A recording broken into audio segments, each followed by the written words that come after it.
Hello and welcome to the Club Life podcast. I'm Darren Flynn, the Chief Corporate Affairs Officer at Clubs New South Wales. Today we pay tribute to one of the club industry's most accomplished CEOs who took a modest club from Tumbiumbi and turned it into an iconic destination on the Central Coast. Paul Barnett has spent more than 25 years at Mingara Recreation Club, 23 of them as CEO. He's transformed the organisation from a single registered club with 160 staff to 5 clubs with over 450 team members. He's also overseen one of the most impressive diversification programs that the industry has ever seen. He's calling time on his career early next year, so we thought we'd invite him onto the podcast to reflect on the highs and lows of club management. Paul Barnett, welcome to the Club Life podcast. G'day Darren, nice to see you again. The journey's coming to an end. Rushing up very quickly. How long to go? Just over 4 months, just on 4 months now, so yeah, very exciting. How does that feel after such a long period in the club industry, more than 25 years, and it's all going to be over early next year? I'm looking forward to stepping away from the stress and the worry that goes with running a large organisation, but I'm very conscious about missing people. It's something that sort of the wife and I have been discussing. As most of you would know, I can literally be talking to dozens and dozens of people every single day, and all of a sudden it's going to be just the wife and I in a caravan. So I might talk her ear off, or she might send me back to work. You might be back before you know. We'll talk a bit more about that throughout the course of the podcast. Let's go back to 1998 when you joined Mingara. Did you ever believe that a modest club from Tumbiumbi would become the iconic destination that's become up there on the Central Coast? No, I didn't at the time, but we probably shouldn't be too surprised because it was a very ambitious move from the old club to the new club, that it was a pretty renowned sort of move in the club industry. So had some good people at the helm back in those days. Yeah, it was monumental. So probably shouldn't be too surprised. But yeah, I very fondly look back now and see where we've come from to where we are. We're going to jump back ahead of the start of your career in clubland because you spent 10 years in the New South Wales Public Service. In fact, 6 of those, the final 6, were at what is now Liquor and Gaming New South Wales, where you were auditing clubs. What did that experience teach you about the industry? It was a very closely kept secret that please don't tell anybody. Liquor and gaming was interesting. It showed me all facets of the club industry. It showed me the good operators and the less than good operators. It showed me some of the practices that went on very clearly that were just not ideal. But it also gave me a very strong indication about what was right and what wasn't right. And from those years, what prompted you to think, I might try my hand in the club game? Yeah, I was based in the Newcastle office, and of the 6 of us up there, I was the one that sort of tended to just always end up with the club-related matters, so a lot of working around the gaming space. And my life had changed at that time. I found myself not married and looking for a different opportunity. As I say, I was coming up to 10 years service, and I just thought it was the right time. If I was ever going to jump out and do something different, I was a little bit bored, I've got to say. I was a little bit bored at that time, and I always lived by the philosophy, if you get bored, change jobs. So I took the gamble. My mother was horrified. Dad had been a career public servant, so she was nervous that I was stepping out of a good, safe, reliable job. Panned out all right. Moved into a couple of roles with Sydney clubs, one at Castle Hill RSL, the other at Parramatta Leagues as a gaming manager. You then had a brief stint in publand after pubs first got gaming machines. What were those early years in the industry like? What did you learn? Again, I was very conscious of what I was learning that was right and what I was learning that wasn't right, and what I wanted to do and what I, as a leader, didn't want to do. Interesting times at both clubs, both Castle Hill and Parramatta. Parramatta Leagues during the Super League Wars, so that was an interesting time working with Dennis out there at that time. So lots of experience, very quickly, worked hard, took the opportunity to step into the pubs for 12 months, and I've got to say it felt like 3 years, but it was only 12 months. Bit of a lonely role, floating between 40-odd different hotels, so it's not my style of job, and I quickly realised that, and I'd always been wanting to get to a Central Coast club, particularly Mingara, so it panned out all right. You moved into publand not long after they got the right to operate poker machines. Tell us about that time. It's hard to believe it's so long ago now, but tell us about that time in the industry. Yeah, I actually started on the day they went live with poker machines, ironically. So publicans themselves were very reluctant to listen to my advice early on. I had to fight really hard to get a few wins under my belt. Being a pure gaming specialist at that time, and they were reluctant to spend money. But once I got a few runs on the board and they started to appreciate that I actually had something to offer, then it became a little bit easier to work with them. But they very quickly learned, a number of them, that they could make a lot of money out of them. That's why they started to pay attention. As you said, you were only there for 1 year before moving up to Mingara, a broadened role on what you'd had previously, Executive Manager of Gaming, Marketing, Entertainment and Promotions. What were those early days like at Mingara for you? It was only 4 years until you were CEO. What was it like in those early years? Yeah, in the early days, I've described it as a bit like licking the paint off the walls. The club was still saddled with the large debt from moving from Adelaide Street to the new club, so quite a sizable debt at the time for the club. Still growing the business, still morphing it from a small club into a big building into a large club operation. So, but there were lots of difficult times. The cash flow was tight. I can remember a number of occasions at the end of the month when we were running our stock down low, running out of spirits, and having to borrow them from competitors. I remember having to clear poker machines during trade because we'd run out of cash, because we didn't have enough cash to actually have a larger float. So very difficult times, and gradually we sort of worked our way out of that. And then 4 years later, the opportunity comes to take over as CEO. Well, what was your reaction? Obviously, you grasp it with both hands. Was there any trepidation about taking on the role, particularly given the transformation of the club over the previous few years? John Osborne, my predecessor, had earmarked me for the CEO role, so he was spending a lot of time with me getting me ready to take over. When he finally resigned, it came very quickly, which was exciting. And I suppose, like lots of people, when you move into a big role, there's that little bit of imposter syndrome for a long time. It takes you a little while. Whilst I was confident in being able to do the job, sometimes you look back at yourself and you question yourself and say, how did I get here? How did it happen so quickly? Because as I say, it came really quickly. So you question yourself sometimes, can I do this? Am I able to do this? But I just grabbed it and ran and bite off more than you can chew and chew like crazy. Having been through that experience, what advice would you give to anyone else in a similar position? They've finally got the opportunity to step up and take the big chair. In your first 12 months, what's your best advice on how to handle that transition? Yeah, it's a conversation I've been having with Grant Gladman, who's succeeding me as CEO at Mingara next year. You never want to become arrogant in your role. You let the title go to your head and the authority and responsibility that comes with it. I've always been really conscious not to be arrogant, but you can't keep listening to that other voice that tells you, what are you doing here, the imposter syndrome. You've got to back your own decisions. You've got to build good people around you and back your own decisions. Yeah, that's probably what I would say to people. Speaking of backing your own decisions, 7 amalgamations. So you've gone from a club with one venue back in 2002 when you've taken over to oversee 7 amalgamations, I think it was. Yeah, we've done 7 amalgamations. We've got 5 clubs in our group. Yep. One didn't pan out as we'd liked, and one was strategically amalgamated with 2 close. That was part of the deal. So steep learning curve. Had a couple of misses early on where I learnt from those, or I didn't play the game, so to speak, with the child club. So that was interesting times for us.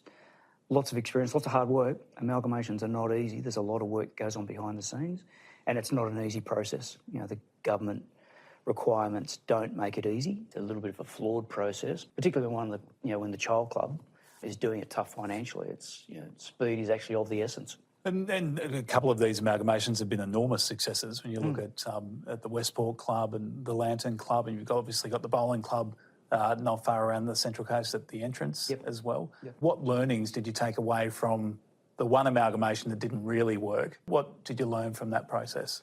Yeah, that was the old Gordon Rugby Club at Chatswood. We did a really good job of working through that process. We did a really good job of renovating the property. There was 2 really big challenges. One was it wasn't on the ground floor. It was 5 stories up in the shopping centre. But the biggest hurdle for us was the fact that we didn't own the property outright. It wasn't a freehold property. We were paying rent.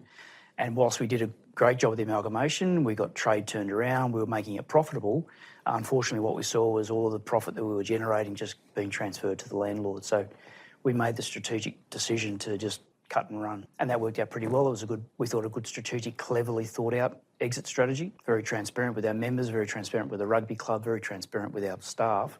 And that worked out really well, but it's generating money for the landlord. You talked before about the importance of backing yourself when you're a leader. Clearly, you've backed yourself in terms of the amalgamation strategy that you've undertaken. What was that strategy designed to achieve for Mingara? Because there was risk every time you amalgamate. There's absolutely. a risk. Yeah. There's always risk in everything you do.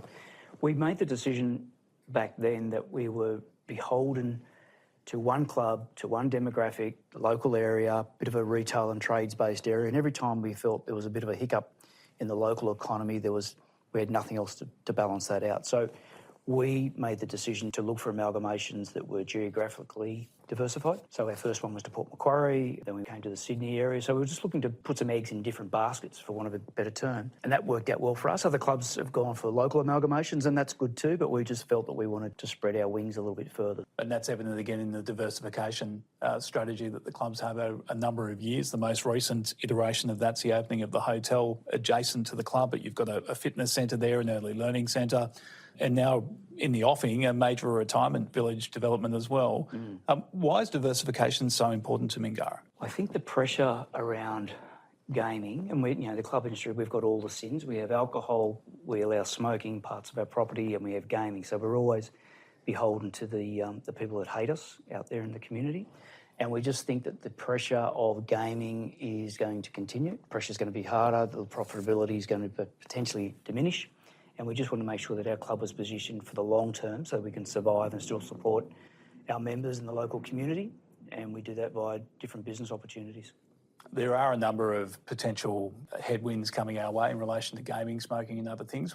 How do you think the industry will look in about 10 years' time? Yeah, that's the million-dollar question, isn't it? I don't think the pressure, as I said before, I don't think the pressures on gaming are going to stop. I think that will continue. I think there's pressure for us with taxation. I think that's state treasury bureaucrats are never going to take the foot off what they see as a problem. I think in some respects, smoking, whilst we've survived for a long time with the smoking regulations the way they are, that's not gone away completely yet. I have concerns that that will raise its head again at some point in time. The ever-increasing governance and regulation around money laundering and responsible gambling just won't stop. We just see it getting harder and harder. So I don't think it'll ever disappear completely. It's certainly going to increase and get harder. Let's go back to the year 2000. There's been a lot of reflection on the Sydney Olympics in recent times, given the anniversary of those very successful games has just passed. Your club played an important role in the lead up to the games. Tell us about the time that the Dutch national swim team was positioned up at Mingara. Yeah, we had good benefit of having the Netherlands swim team based at Mingara. We'd actually hosted the American swim team about a year or so before, just in front of the Pan Pacs, and they were very impressed with our pool, but they'd already committed to staying in Brisbane prior to the Olympics for their pre-training, and they didn't appreciate how far away Brisbane was for Sydney because it's only this far on a map. So the Dutch team jumped in, and that was really exciting. It was we got to meet some of those swimmers. It was an exciting time in the club. Two of the best-known swimmers in the last sort of 30 or 40 years there, Inge de Bruin and Peter van den Hoogenband, who probably weren't household names when they were at Mingara, but they certainly were after the Sydney Olympics. Yeah, exciting times. You've achieved so much during your time in Mingara. Can you single out one or two achievements? I mean, that's going to be difficult given how much has been achieved there, but what are the lasting memories for you where you go, that was a real milestone for me? I don't think I can single one out. Lots of exciting things have happened to us. Every time we did an amalgamation, it was sort of a little bit monumental because you're bringing more people into the organisation and sharing our vision and our culture. So they're always exciting times. The hotel certainly was exciting. We'd looked at the hotel a number of times whilst I was CEO, and on two separate occasions we'd actually said no to the hotels. And ironically, quite proud of that. I think sometimes it's actually more difficult to say no than it is to say yes. We were wanting it to be, the answer to be yes, but the discipline of saying no they were big decisions. I'm really proud about the gym and what we've done with that. That was, in the original club, it was a very small offering, and we bit the bullet and invested heavily at the time. Back in 2008, we opened that gym. That's just when big box gyms were becoming popular, and we had a lot of interest from all the big operators, international operators, who wanted to build the gym for us and operate it. And we thought there's something in that, so we made the decision to hang in there and run it ourselves. In 2009, we won Best Gym in Australia. It was a great milestone, and it's still a fantastic offering, and it's a good part of the business, a very successful, important part of the business financially. But we see great things out of our gym and the aquatic centre. But in the gym particularly, we've got from teenagers right through to seniors. And it's not just about, particularly for the oldies, it's not the physical, it is the physical training they do, but it's the social connectedness, it's the mental health benefits that we get out of the gym that we actually didn't really understand at the time. And we see every day those seniors that come into our gym, and yes, they're exercising, and yes, that's good for their physical self, but the mental health benefits for them is amazing. It's the one thing that hasn't really changed about the industry in the time that you've been there is the role that clubs play combating social isolation, particularly with older people. Yeah, we don't get the kudos that we need for those things that we do. I had the great privilege of attending one of our dear bingo ladies, her funeral on Monday. She was 101 years of age, and she and her friends just love bingo, and the reason they get up every day and run a brush through their hair and put a bit of lippy on and come out to bingo is because of the social connectedness. It's not about the game, it's about what they get out of it personally, even though they don't necessarily know that. And Without bingo, a lot of those people would perhaps be not going out anywhere, or they'd be going to the doctor's surgeries. And it's not about poker machines, it's not about the money.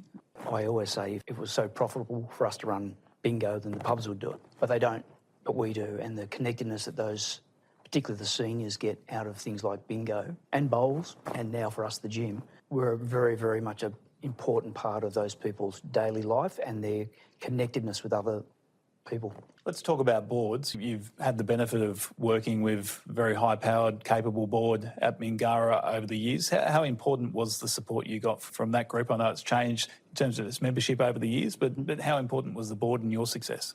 I think success in any club starts and finishes with the board. Occasionally a club will make the wrong decision around their appointment of a CEO, but if the board is not professional, if they're not conscious of the impact they have, if they're not conscious of the role they should play, it makes all the difference. The most important aspect of governance in our club industry is the board.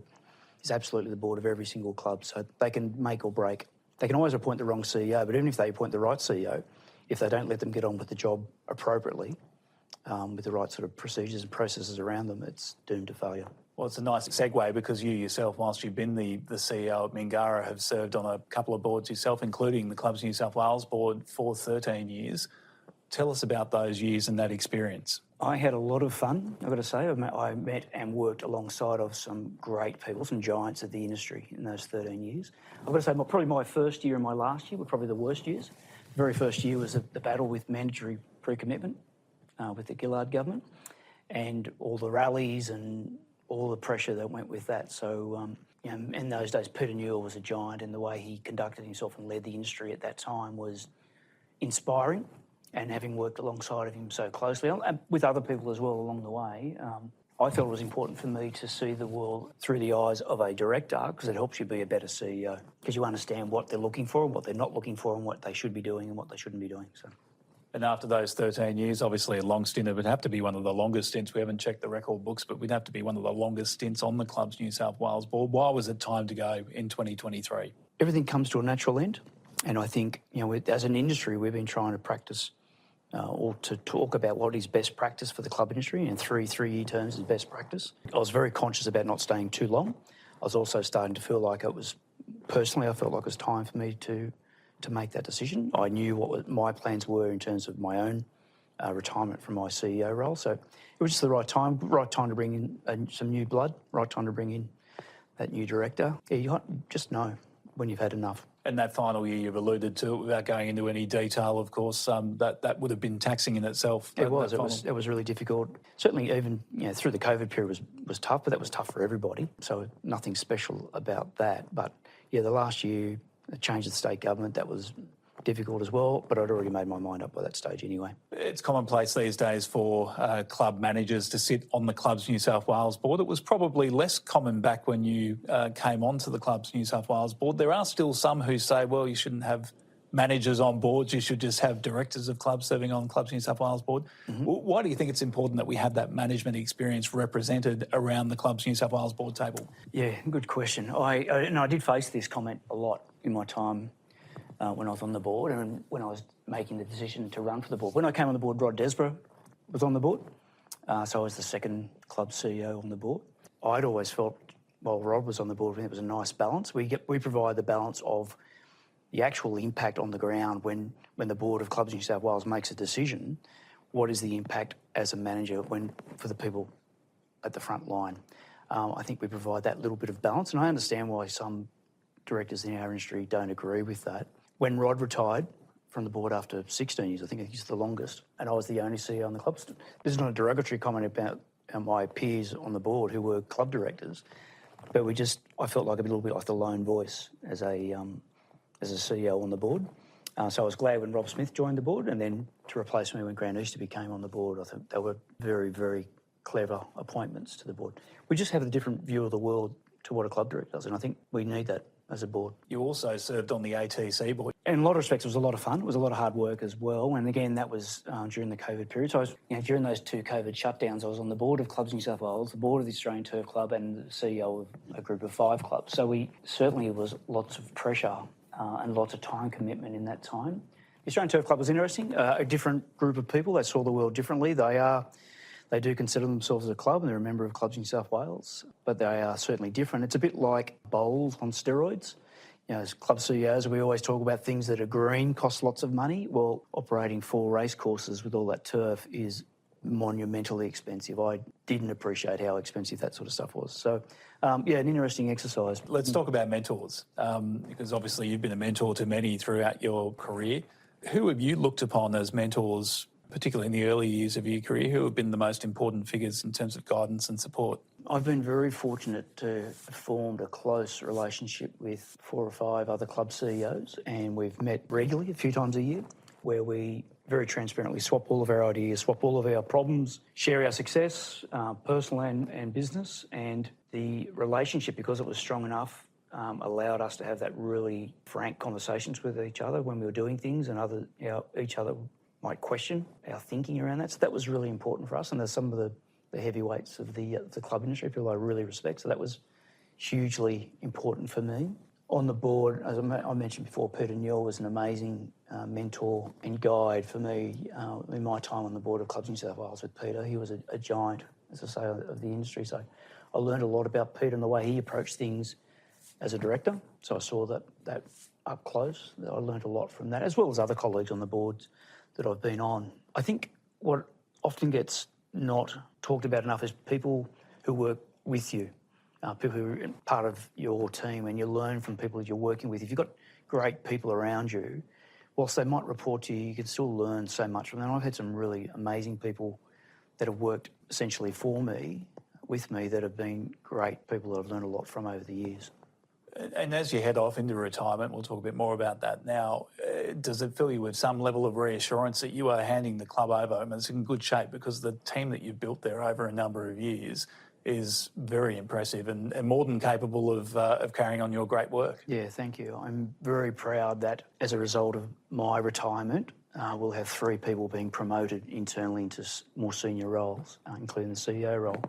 And that's a reflection of the depth of people and the depth of investment that we've put into our people to grow them, to challenge them, to give them the opportunities, to acknowledge them and keep them for long periods of time. And I'm particularly proud about the people that I work with. Let's talk about Grant Glabman because he's taking over. It would have been very easy for the board to say we're going to bring in a big club CEO from Sydney or somewhere else in the state to take over, but instead they decided that Grant is the man, that you've prepared him for this, but they've backed him completely. Tell us about Grant. For those who don't know him, Tell us a bit about Grant. Grant served the world's longest apprenticeship. He's been with me for 22 years now. Grant and I had worked together previously at Parramatta Leagues for a period of time. And then when I became CEO, I needed somebody to run operations for me. A couple of people who I respect in the industry and trusted their judgment suggested Grant, and he was in my mind anyway. So Grant started with me in that operations role. We've worked particularly closely together for those last 22 years. So he's a people person, much like me. He's a different style of person to me, there's no doubt about that. But the important thing from an organisational point of view is, because he's been with us for a long time, we know the organisation's stability and our strategic plan are all set in place. There's no left or right turns, but the organisation keeps trudging along. That's important for our boards, important for our people that work for us. It's certainly important for our bankers. They're always keen to make sure there's no sharp deviations. Grant will do it in his own different style, and he should, but we're more than confident that the organisation will just trundle along. You've recently turned 60, which surprised me. Yeah, surprised me. Younger. Surprised me too, thank you. Yeah. Why decide to pull down the curtain on the career at what is a relatively young age for a CEO of 60? Why now? I don't want to be the footballer that plays a season too long. I don't want to be the boxer that has one fight too many. The organisation's in a good position.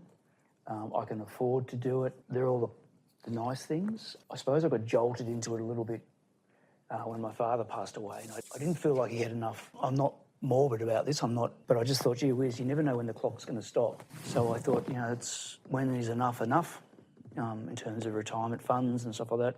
Will it last? Who knows? It all depends on how long you live, but that's the point, isn't it? There's lots of things I want to do in my life that don't necessarily involve working full-time. It's a stressful job. Being a CEO is stressful. People don't always see it. It never leaves your mind. You never stop thinking about work. So when I lost my dad, I was conscious about the clock ticks on, but then conscious that every time when my wife would say to me, what are you thinking about? You're quiet. And apparently when I'm quiet, I fidget or I go really silent. And she said to me, what are you thinking about? And I was thinking about work. It would be a work-related topic. And I thought, I don't want that to be all I've got. So, yeah, so I made the decision in conjunction with my wife to pull the pin.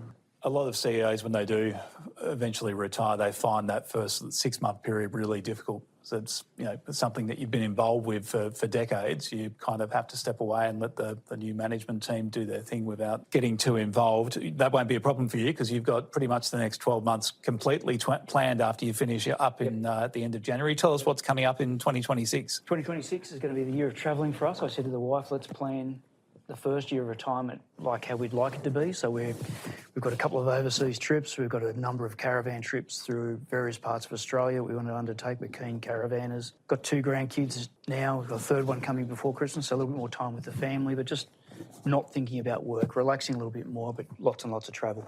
And that must be one of the things you're looking forward to the most, spending more time with the family. How challenging over the last, especially the last 23 years since you've been CEO, has it been to spend as much time as you would like being a family man? Yeah, I'm really conscious of the impact of being busy. I'm not the lone ranger with that. There's lots of people who are busy with their life. But when you're a CEO, and particularly in the club industry, I think it's a 24/7 job. You're always on. There's always something happening. That thought never leaves your mind, so you're always thinking about work. But it's certainly involved, for me, lots of nights away from the family. I spent lots of time, and that's through my own choice by being on various boards as well as being a CEO of a large club group. But you spend a lot of time away from home as well, and I'm really conscious that that's had some impact on me. I know the kids very quickly learnt to adapt to it because kids are so adaptable, but I certainly missed it, and I'm very keen to spend more time with my kids and my grandkids. And what about hobbies? What do you like to do away from work? What are you most looking forward to outside of spending time with the family and travelling, having more time to put into moving forward? Apart from the kids and the grandkids, I am a keen stand-up paddleboarder, and there are a number of times when I drive to work, and I'm fortunate enough to live in a beachside suburb. When I'm driving to work, I look at the surf and think, oh, that's beautiful. I'd love to be out there right now, but instead you find yourself driving to work. So I'm going to do a lot more of that whenever I want, not just on Saturdays and Sundays. The wife and I are keen walkers, we're keen gym goers, so I want to try and keep that up because I don't want to be turned into a big fat old fart. So I'm going to keep going with the gym and the exercise. But I am open to a couple of new hobbies. I've got to find, I haven't been a keen golfer because I've just been busy. So yeah, maybe I need to find a few new hobbies. To get you a set of golf clubs as a retirement present. Yeah, my golf clubs are pretty rusty and dirty, I've got to say, yeah. We've talked about some of the achievements. Any regrets or any things that have been left undone? You've got to set a date for your departure and you've done that. No one gets to achieve absolutely everything that they want to do in their career. What's left undone or what are the regrets, if there are any? So I certainly am walking away leaving some projects in the air, and that was a bit of a source of frustration for me early on when I was considering what date I was going to finish on. But I've come to the realisation with Mingara Leisure Group that we are always going to be working towards our next project. There's never going to be no projects on the drawing board. So we've got a DA in for a retirement living project for 239 retirement living units. With any luck, that'll come through approved about 2 months after I finish up. That's frustrating. That is a little bit frustrating because that is a cracking project, and that will be a beautiful outcome for the organisation and for the local community. The childcare centre, the early learning centre DA finally came through from council after 600 days. When we lodged that DA, we were planning on building that straight away. And I thought, if they get this DA approved quickly, I might just get that one built and opened before I finish. So that's a little bit, I am disappointed about that. I don't know what took council so bloody long. And childcare is such a huge problem on the Central Coast. The demand up there is enormous. So we know it's a cracking opportunity for Mingara, but it's an amazing thing for the people of the Central Coast, for young families to get mum and dad back at work, and they just can't get childcare right now. And we know what that means to all the local businesses. We know what it means to those families. And to think that it's been delayed for so long is a real frustration for me. But hopefully when they build it, I'll be able to come back and watch them cut the ribbon. You look at some of the challenges that the Minns government is having at the moment, trying to meet the ongoing demand for more housing in New South Wales. We have so many clubs across New South Wales who have land. How frustrating are those planning delays? As a chief executive, outgoing, that's one thing you definitely will not miss in retirement. I won't miss that. I'm not going to miss the bureaucracy and the dramas that go with trying to get stuff done, good things, good projects, and it just gets delayed for unknown or ridiculous reasons. It's bloody frustrating. So I'm really keen to not have to think about that anymore. But they need to be frank, they need to get their shit together and get aligned with it all, because it just slows everything down. You know, you mentioned our hotel before. Our hotel DA was approved by 3 months, right at the end of the project approval process, where somebody in council didn't agree with the exterior colour that the building was going to be, and that delayed the approval process for 3 months. Now, we eventually won that, but what that meant was, firstly, it was 3 months later starting construction, and that impacts when you actually finish the building and open it. So instead of being a September opening, it became a December opening, and that's not ideal. But more importantly, it pushed us across the date that the building code changed. So there was a lot of retrospective changes we had to make to comply with the new building code, and that cost us close to $1 million. That's an extra $1 million that we had to borrow from our financer, from Westpac. And the way I look at that is that's the last $1 million. So we've got to pay the interest on that $1 million for the whole period of that construction. So not only were we delayed for a ridiculous reason, it impacted our start date, but it impacted our opening date, and it impacts us right through until we finish paying for the project. Sadly, a very common story that you hear right across the industry. Let's hope there's some improvements on the planning front in the years ahead. I'm going to finish off with a few questions that we ask all of our guests on the podcast. Paul, starting off with your favourite movie. I did hear this when I was listening to a few of the podcasts, and I thought, gee whiz, what would I say? Because I can't say I'm an avid movie watcher, but and then it suddenly dawned on me, what is the movie that is iconic within our family, and the movie that all three of my children can quote just about word for word all the way through, and that's The Castle. The Castle, an Australian classic from the Working Dog team. That's a good answer. You're more of a music fan yourself? Yeah, I got a favourite band? Oh, favourite band, gosh. You'd be a Chisel man, wouldn't you? I do am a Chisel man. I've seen Cold Chisel a number of times, and Jimmy Barnes.